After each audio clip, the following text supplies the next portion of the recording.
Hai, Assalamualaikum warahmatullahi wabarakatuh. Masih di bab fluida statis.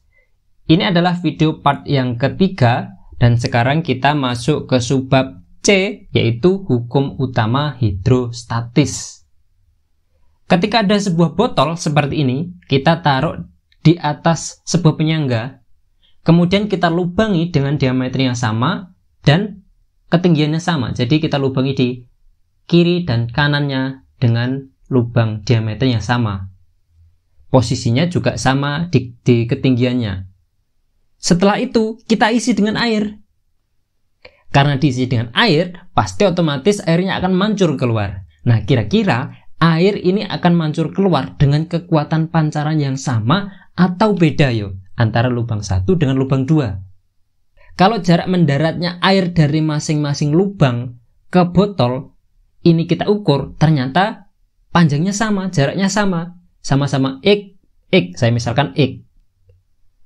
Nah, hal ini menunjukkan kalau kekuatan pancaran air dari lubang 1, lubang 2, jadi masing-masing lubang ini ternyata sama. Dari hal yang sederhana ini, dapat kita simpulkan bahwa semua titik yang terletak pada bidang datar yang sama di dalam zat cair yang tenang memiliki tekanan mutlak yang sama. Ingat, tekanan mutlak yang sama. Nah, pernyataan inilah yang kita kenal sebagai hukum utama hidrostatis. Hukum utama hidrostatis. Konsep ini dapat digunakan untuk mengetahui massa jenis suatu zat cair. Jadi yang pertama, hukum utama hidrostatis ini bisa digunakan untuk menghitung massa jenis zat cair. Kemudian selain itu, konsep hukum utama hidrostatis ini juga dapat digunakan untuk mengukur tekanan gas. Jadi, untuk mengukur tekanan gas. Misalnya ada sebuah pipa berbentuk U seperti pada gambar. Kita geser ke atas ya. Pipa berbentuk U ini di dalamnya kita isi dengan dua jenis fluida. Jadi yang kuning ini adalah fluida 1. Ini adalah fluida 1. Kemudian yang biru ini adalah fluida 2. Fluida 1 ini ternyata dia setinggi H1. Nah, di sini kalau kita tarik seperti ini adalah H2. Ingat hukum utama hidrostatis tadi. Titik yang terletak pada bidang datar yang sama akan memiliki tekanan mutlak yang sama. Loh, ini kan terletak pada bidang datar yang sama, atau kalau ditarik secara horizontal mendatar, ini kan titiknya posisinya sama, titik A dan titik B.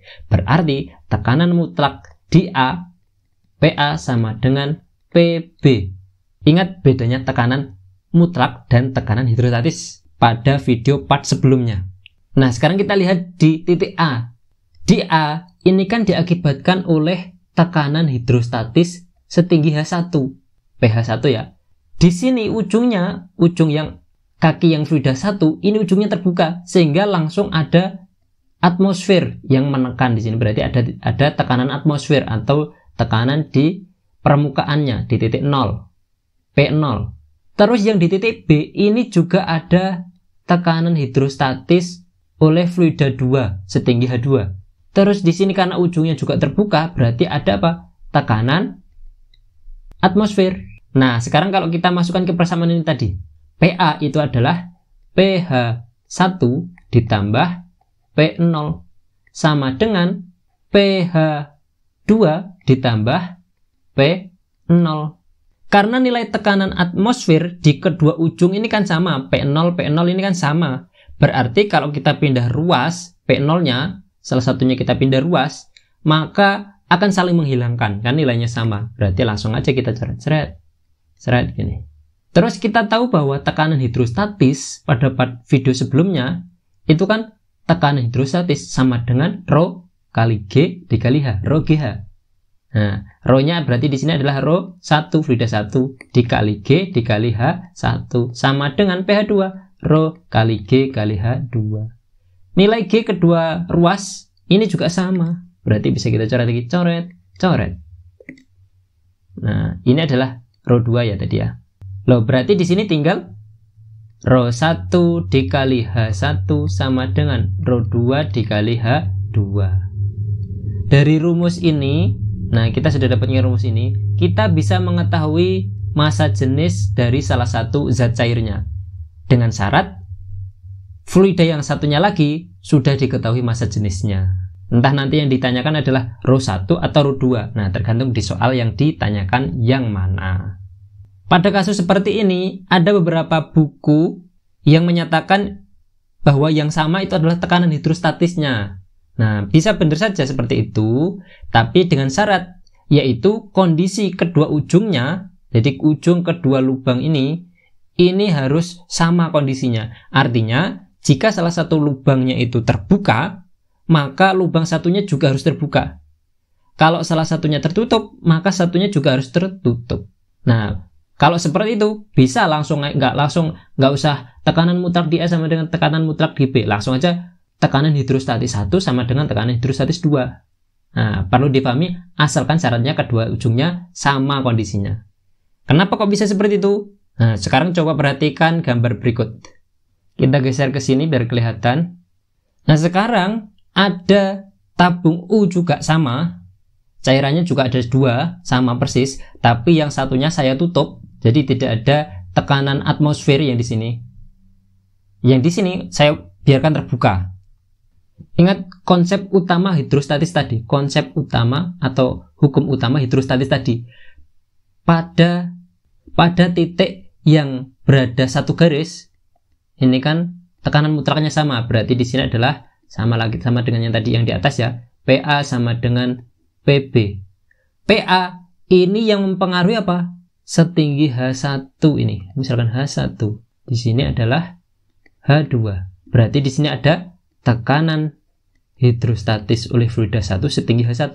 Ada tekanan atmosfer enggak? Enggak ada, kan tertutup. Sedangkan yang satunya ada. Loh, di sini ada P0, di sini ada pH2.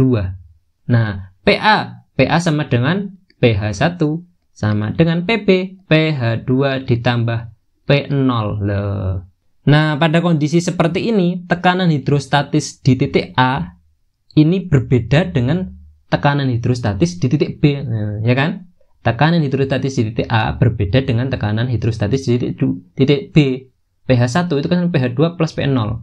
Jadi nggak bisa kalau kita langsung terapkan, misalkan ada buku tadi yang menyatakan bahwasanya yang sama itu adalah tekanan hidrostatisnya. Kalau di sini ternyata tekanan hidrostatisnya berbeda. pH1 sama dengan sekian. Ini kan pH2 sama dengan pH1 min P0. Kalau kita nyari pH2-nya, ya kan? Berarti pH1 beda dengan pH2. Nah, berarti kata yang paling pas itu adalah tekanan mutlaknya yang sama.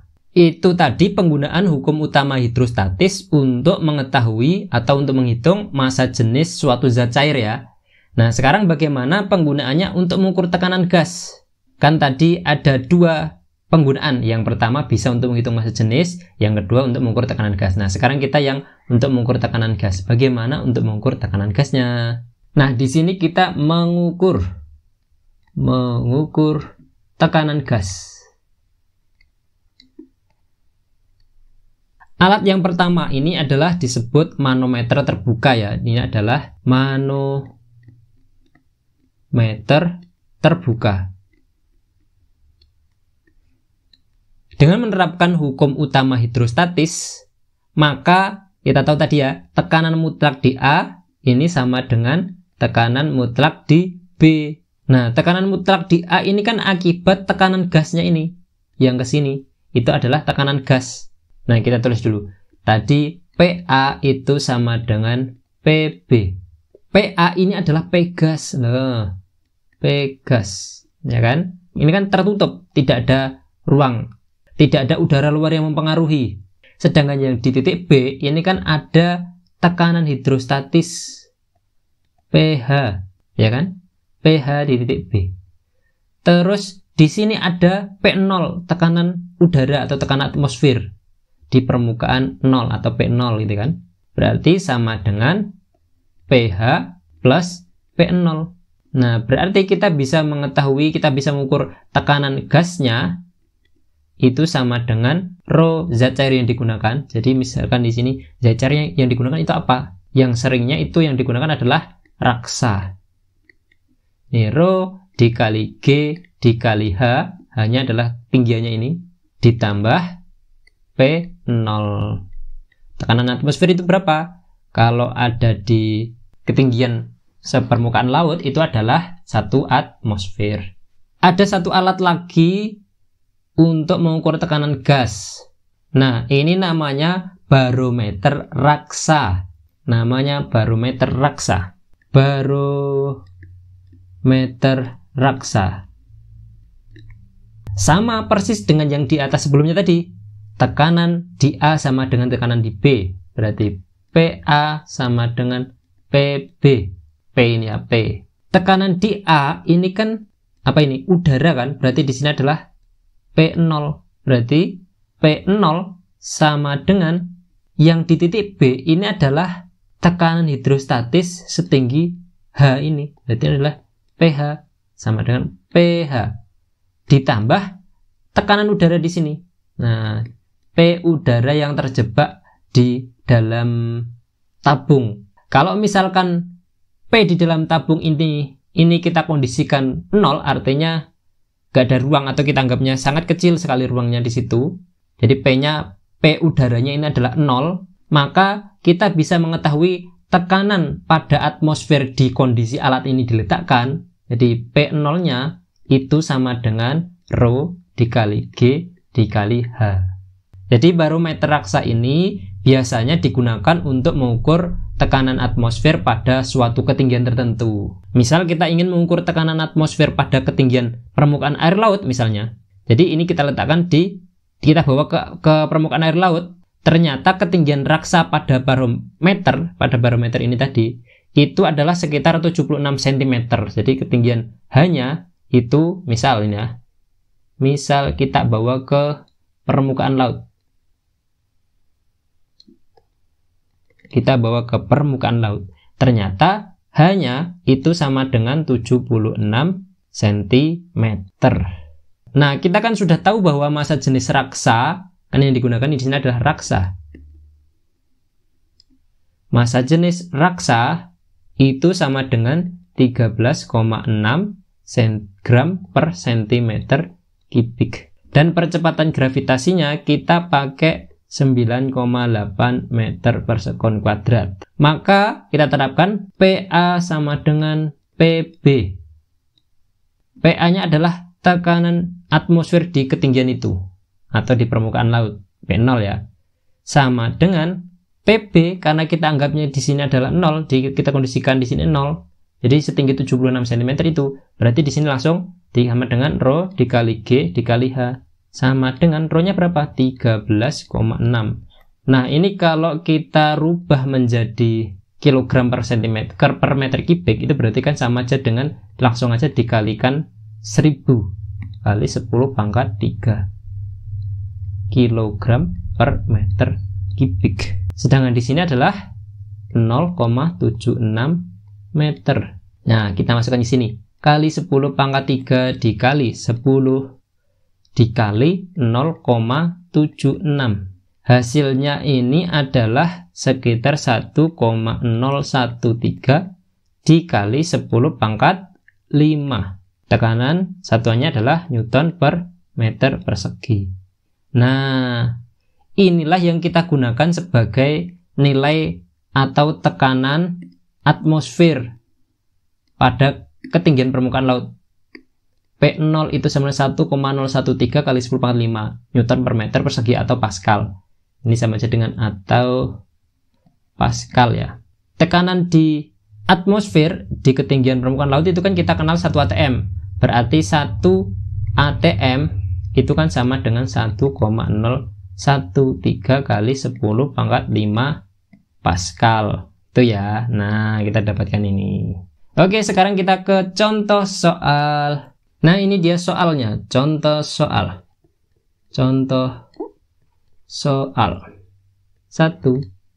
Sebuah pipa berbentuk U, salah satu kakinya diisi dengan raksa, sedangkan kaki yang lainnya diisi dengan alkohol. Apabila selisih ketinggian permukaan zat cair di kedua ujung pipa adalah 18,84, jadi selisih delta H-nya itu adalah 18,84, berapakah massa jenis alkohol?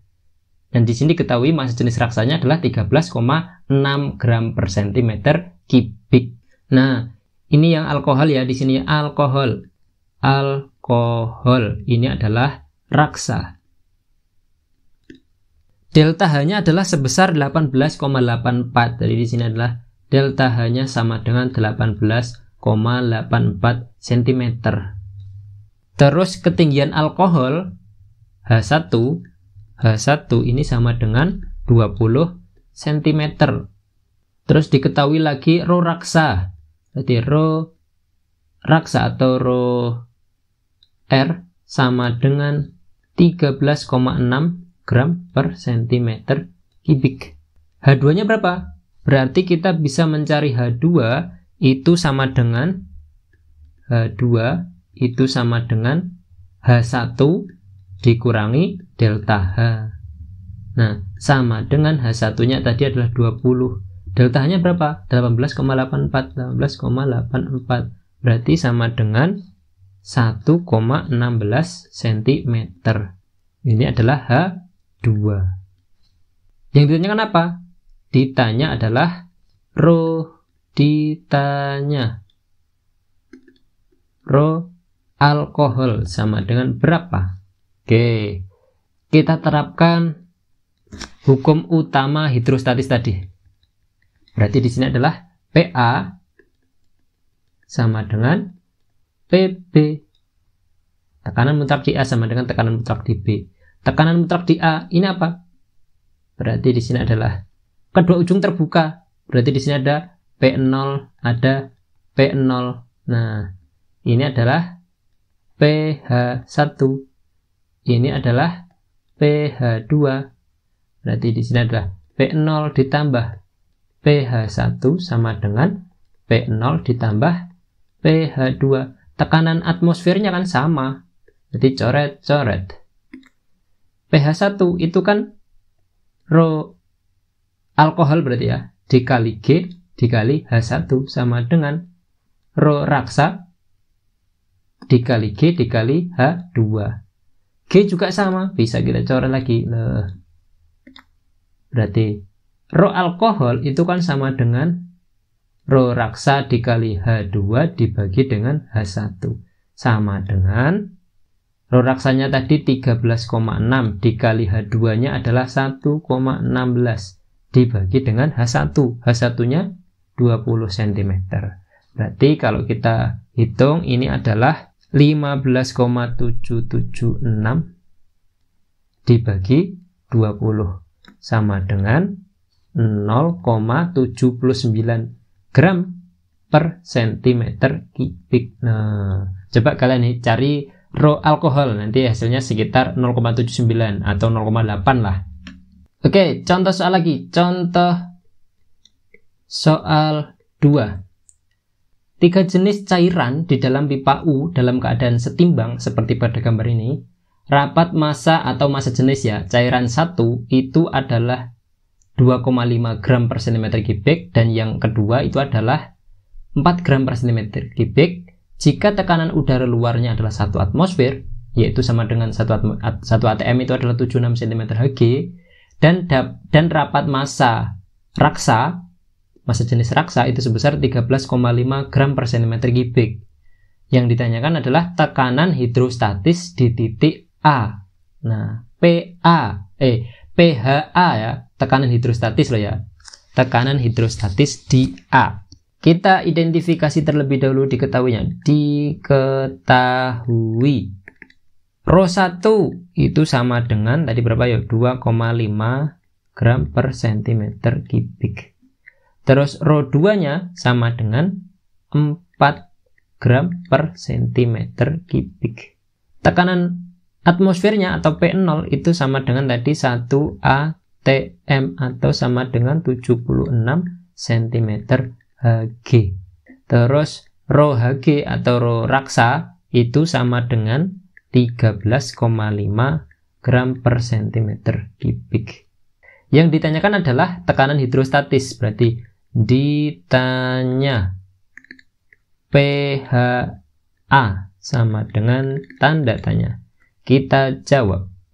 Nah, tekanan hidrostatis di A ini kan sama dengan tekanan hidrostatis oleh zat cair 2 setinggi ini. Ya kan?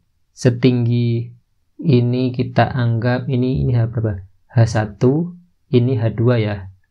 H2.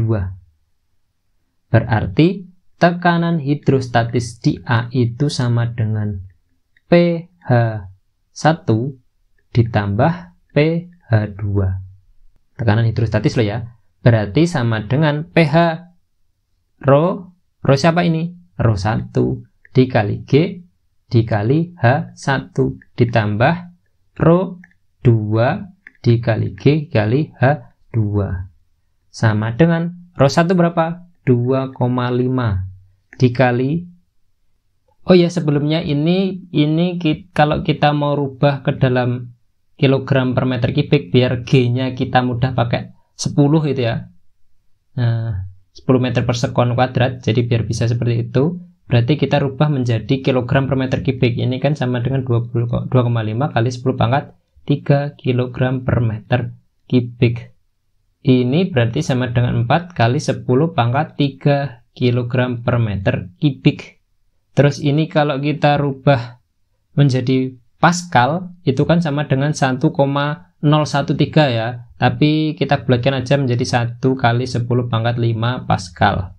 Nah, kita masukkan ke sini. Berarti 2,5 kali 10 pangkat 3. Dikali G-nya berapa? 10. Dikali H1, 60 cm berarti 0,6. Ditambah rho 2. Rho 2-nya berapa? 4 kali 10 pangkat 3. Dikali G 10 dikali H2.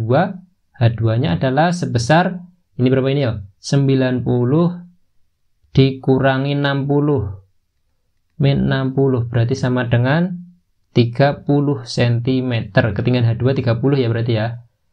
Atau 0,3 meter. Nah, sama dengan 2,5 kali 10 pangkat 3 kali 10 ke 0,6. Ini hasilnya adalah, ini kalau kali 10 kan 25. 25 kali 0,6 ini adalah 15. Berarti kali 10 pangkat 3. Ditambah 4 kali ini 3 kali 4 12. Dikali 10 pangkat 3. Sama dengan 15 tambah 12 27 kali 10 pangkat 3 Pascal. Nah, sedangkan yang ditanyakan itu kan dalam satuan cm Hg. Berarti caranya ngerubah gimana? Ingat tadi 76 cm Hg itu sama dengan 1 kali 10 pangkat 5 Pascal. Berarti ingat deh, 76 cm Hg itu kan sama dengan 1 kali 10 pangkat 5 Pascal. Berarti 1 Pascal itu kan sama dengan 76 cm Hg dibagi 1 kali 10 pangkat 5. Nah, berarti ini berarti tekanan hidrostatis di A, kalau dalam satuan Pascal kan ini. Karena yang ditanyakan adalah dalam satuan cm Hg, berarti sama dengan 27 kali 10 pangkat 3 dikali 76 per 1 kali 10 pangkat 5 cm Hg. Sama dengan, ini hasilnya adalah 2052 kali 10 pangkat min 2 cm Hg. Atau berarti sama dengan 20,52 cm Hg. Nah, itu adalah 20,5 yang paling mendekati ini. Kenapa kok paling mendekati? Kita G-nya tadi pakai yang 10. G-nya 10. Nah, kita pakai G-nya 10. Terus kita pakai ini konversinya juga 1 kali 10 pangkat 5. Padahal harusnya kan 1,013 dan itu seterusnya. Biar mudah gini. Berarti hasilnya adalah ini. Ada satu cara lagi kalau misalkan yang ditanyakan itu adalah dalam bentuk cm Hg. Nah, mungkin cara ini yang paling tepat kamu pakai dibanding merubah menjadi kilogram, dicari seperti ini. Nah, saya geser dulu. Cara 2 ini ya. Cara 2. Kita tadi sudah tahu bahwa pHa itu kan pHa sama dengan pH1 ditambah pH2 sama dengan Rho 1 GH1 ditambah Rho 2 GH2. Nah, kalau kita mau merubah langsung dalam satuan cm Hg, berarti bagi aja ini dengan massa jenis Hg atau massa jenis si raksa dikali G. Ini dibagi dengan massa jenis raksa dikali G. Nah, ini nanti langsung didapatkan dalam satuan cm Hg. Coba ya. Oh, G-nya ini kan sama kan? G-nya sama, berarti faktor pembulatan G ini bisa kita hindari. Nah, sama dengan Rho 1. Rho 1 berapa? 2,5. Nah, ini nggak perlu dirubah dalam bentuk kilogram per meter kubik ya. Berarti 2,5 dikali H1-nya berapa? 60 cm tadi. Dibagi dengan Rho raksa 13,5. Ditambah Rho 2-nya adalah 4. Rho 2-nya 4 dikali ketinggian 2-nya adalah 30. Dibagi 13,5. Sama dengan 2,5 kali 60 ini adalah 150 dibagi 13,5 ditambah 120 dibagi 13,5. Berarti sama dengan, menyebutnya sudah sama, berarti ini adalah 270 dibagi 13,5. Sama dengan hasilnya adalah 20 cm Hg. Nah, itu dia. Lebih cepat pakai ini, nggak perlu dikonversi menjadi kilogram per meter kubik. Oke? Sebagai latihan, sekarang coba kalian kerjakan soal berikut. Jadi ini adalah soal latihan. Soal latihan. Sebuah pipa vertikal bentuknya U. Ini nggak ada gambarnya, jadi harus kalian bisa menggambarkan peristiwa yang diceritakan. Sebuah pipa vertikal U dengan penampang dalamnya seragam, jadi luas penampangnya itu sama. Mengandung raksa. Massa jenisnya sama dengan 13,6 gram per cm kubik. Kemudian gliserin, massa jenisnya 1,3, setinggi 13 cm, dituang ke salah satu kakinya. Kemudian minyak, massa jenisnya sekian, dituang ke kaki lainnya sampai permukaan atasnya sejajar dengan permukaan atas gliserin. Tentukan panjang kolom minyak tersebut. Nah, di sini kamu dituntut untuk mampu menggambarkan peristiwanya seperti apa, atau urutan fluidanya yang di atas itu yang mana, yang di bawah itu yang mana, berdasarkan massa jenis. Ingat, yang massa jenisnya besar itu ada di bawah ya. Yang lebih ringan ada di atas. Kalau sudah seperti itu, kalian nanti bisa menentukan letak fluidanya, terus ketinggian dari panjang kolom minyak. Yang ditanyakan adalah panjang minyak. Nah, silakan di pause videonya ini, kemudian dicoba dikerjakan. Oke? Demikian materi hukum utama hidrostatis. Silakan klik next video ya, untuk mempelajari subbab selanjutnya. Semoga video ini bisa mempermudah kalian dalam belajar. Terima kasih, dan wassalamualaikum warahmatullahi wabarakatuh.